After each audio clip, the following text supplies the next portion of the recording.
Hello, Tara here. Chapter 11 of The Bridge to Belle Island. Benjamin worked in the study, going through papers as Miss Wilder had requested, but struggling to concentrate. Could she have done it? Did she? He'd left the door open, hoping to hear her return. When he saw Rose Lawrence walk by, he hailed her instead. "Miss Lawrence, might you spare a few minutes?" "Good morning, Mr. Booker," she cheerfully replied. "I would be happy to talk with you, but might I just nip into the breakfast parlor first for tea and toast? It will only take a moment." "Of course. I did not realize you had not yet eaten." "Just up, I'm afraid, and I am starving. What a night!" "Yes, indeed. Again, congratulations." She held up her index finger, eyes impishly bright. "Right back." Miss Lawrence certainly was a likable young woman. He truly hoped she'd had nothing to do with Percival's death. Rose returned shortly, as promised, teacup in one hand, plate of toast and jam in the other. She balanced the plate on the arm of the chair and sat back with her cup. "Ready." He began, attempting an open, easy demeanor. "Your aunt mentioned sending 2 bottles of orange wine back to London for Mr. Norris. A peace offering." Her smile faltered. "That's right." "In fact, I understand you carried one of those bottles into his office the day of his death." She stared, lips parted. "How did you know that?" "Apparently, Marvin mentioned it upon further questioning." Miss Lawrence blinked wide eyes. "Oh." Christopher Adair appeared in the doorway.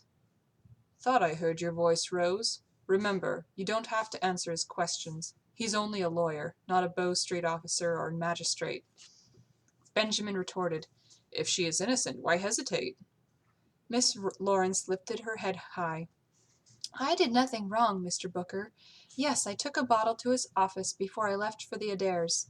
I heard him shouting at poor old Marvin, berating him that we were out of gin again, and it was all his fault, when I knew full well that Marvin had tried to buy more, but the merchant refused to extend us any more credit. Where all our money went I don't know, but I grew frustrated listening to his caterwauling, so I retrieved one of the wine bottles from the butler's pantry, carried it to his office, and thumped it down on his desk. I'm afraid I said something rather saucy, like, 'Drink this and leave poor Marvin alone. It is not his fault our accounts are in arrears.' And I stalked out before he could fashion a reply." "Why the butler's pantry?" Benjamin asked. "Has the London house no wine cellar?" She shrugged. "Yes, but the cellar there hasn't been used in years. Uncle Percy had long ago consumed any bottles worth drinking, and as he preferred gin, he had little interest in keeping the cellar stocked. On the rare occasion we entertained, Marvin found it easier to store the wine and decant it right there in the butler's pantry. It's where we keep the decanters and glasses anyway." Benjamin was aware of Adair, leaning his shoulder against the doorframe, but he kept his focus on Rose. "Was the second bottle of orange wine still in there at the time?" Rose frowned in concentration. "I think so." Benjamin picked up the letter from his brother. "As I told Mr. Adair earlier this morning, I received confirmation from the coroner that Percival Norris was indeed poisoned." Miss Lawrence's mouth dropped open. "How?" Adair gave a bark of dry laughter. "He thinks one of us poisoned the wine, Rose. Do keep up." Ignoring him, Benjamin asked her, "Did you suspect the wine might be poisoned?" "Of course not. Come, you can't really think Aunt Belle poisoned the wine." "If not, someone else might easily have poisoned it in the butler's pantry. Someone like you." She gasped. "I wouldn't know how." "What's to know? Just pour white arsenic into the bottle and replace the stopper. Easiest thing in the world." Rose's eyebrows rose. "Says the voice of experience?" "No, but I've attended many trials at the Old Bailey, where one hears all sorts of confessions, and my brother is coroner for the borough of Westminster. Unfortunately, he shares details of his inquests." Rose shuddered. "Sounds ghastly." Benjamin thought, then said, "I wish we had that second bottle. Either bottle, actually." Adair asked acerbically, "And would you volunteer to sample the second bottle if we had it?" "No, but a rat might do." He sent the young man a pointed look, then added, "Some dispute their validity, but there are a few tests for arsenic. If we compared the remaining bottles here to that one, it might help us determine if the wine was poisoned on the island or after it reached London." He turned back to Miss Lawrence to gauge her reaction. Under his scrutiny, the young woman again lifted her chin. "Why would I poison a bottle of wine clearly marked as being made by my beloved Aunt Belle?" "Because you will inherit everything after she is gone." Rose huffed and shook her head. "No! I love my aunt. She was a second mother to me after my own died. You are mistaken, Mr. Booker. I had nothing to do with Uncle Percival's death. When I left the house at 3:30 that day, he was alive and well and grumbling as usual. I took my gown and Miss O'Toole, and together we went to the Adairs to dress for the party." "Why so early? Why dress there?" "It looked like rain, so I decided to change and curl my hair there. Miss O'Toole brought a case with hot irons and brushes and powder and things. When we arrived, Mrs. Adair insisted I take tea with her before we started, and then gave us a guest room to use." "And you remained there the rest of the evening?" "Yes, as I told the officer. We stayed until Mr. Adair escorted us home. That's when we all came upon all of you there in the townhouse." "And what was Mr. Adair doing while you curled your hair and what not?" "He was already dressed when we arrived, so probably having a drink with his father. I'm afraid I took rather a long time at my toilette. O'Toole will fuss so. We were at it nearly 2 hours." She lifted her hand. "He's right here. Ask him yourself." From the corner of his eye, Benjamin noticed Mr. Adair stiffen. "I did ask him. He said he was with you the entire evening except for a few minutes, while you both dressed for dinner." Again Rose blinked in surprise. "Oh!" Adair shifted in the threshold, arms crossed. "Then I simply lost track of time and misspoke. I had no idea females could take so long dressing." Rose looked at her young man, hesitated, then turned a forced smile on Mr. Booker. "There, you see? An innocent mistake." Benjamin looked from one to the other, unconvinced. Had it been an innocent mistake or a purposeful deception? Switching perspectives. After relaxing with Carlotta, Isabel went to the garden to clip a bouquet of spring flowers for her ailing tenant, Mrs. Houghton.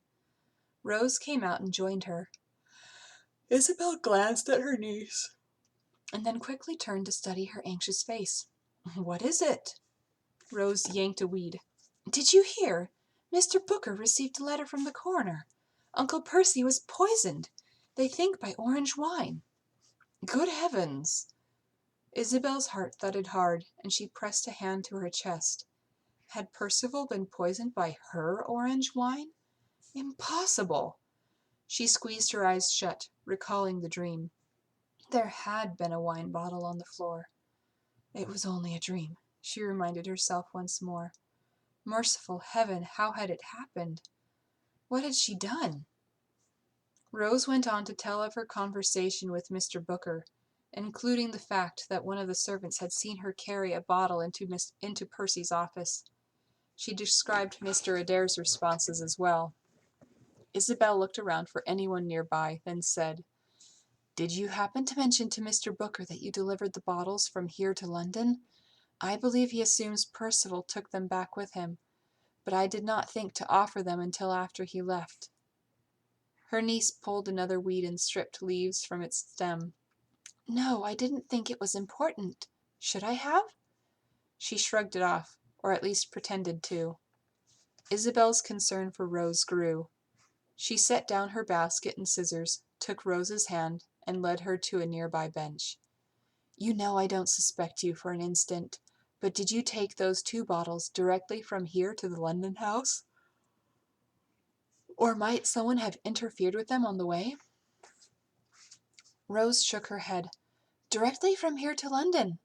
When we stopped to change horses, I dashed out to the privy, but Christopher stayed with the chase the entire time, so it was never left untended. He was reading the newspaper when I stepped down and had not moved when I returned. I don't know how men wait so long." Isabel considered. "Were the bottles out with the baggage or inside with you?" "Inside. I was afraid they might break being tossed about in the boot." "Good thinking," Isabel murmured, but her thoughts took a darker turn. Mr. Adair had been left alone with the bottles for several minutes at least, probably not long enough to adulterate the wine. Or was it? If he had acquired the poison ahead of time and taken it with him, it might be possible. She hated even imagining him the culprit, but better Adair than Rose. Rose said, "I am so sorry you have become embroiled in this. I wish both of those bottles had been smashed during the journey. I never dreamed that by delivering them to London and later taking one to Percival's office that I might implicate us both in his death." Isabel laid a hand on hers. "Of course not. How could anyone have foreseen this? And we are not implicated, officially. At least, not yet." "As I've said before," Rose continued, "when I left the house that day, Uncle Percy was alive and well and predicting an unhappy future if I went through with my marriage to Mr. Adair." Isabel studied the dear girl's face. "And what do you think about that? Is there any kernel of truth in his warnings?" For a moment their gazes held. Then Rose looked away first. "Of course not. You know I love Christopher, and he loves me." Isabel asked gently, "And you have no fears for your future together?" Rose swallowed. "Goodness! I suppose we all have fears about the future. Who knows what tomorrow will bring?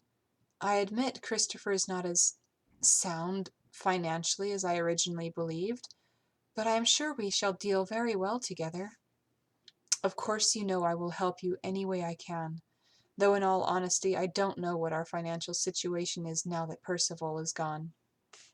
Rose leaned her shoulder against her aunt's. "Hopefully Mr. Booker will help us sort things out. In the meantime, don't worry about me. Christopher and I shall manage." "I would still feel better if you had a marriage settlement. If the one Mr. Norris drafted was unfair to Mr. Adair, perhaps we might ask Mr. Booker to draft a new one with more liberal terms. Would Mr. Adair be amenable to that?" "I don't know. I could ask Christopher about it." Isabel nodded, then thought aloud. "I wonder where the settlement Percival wrote ended up.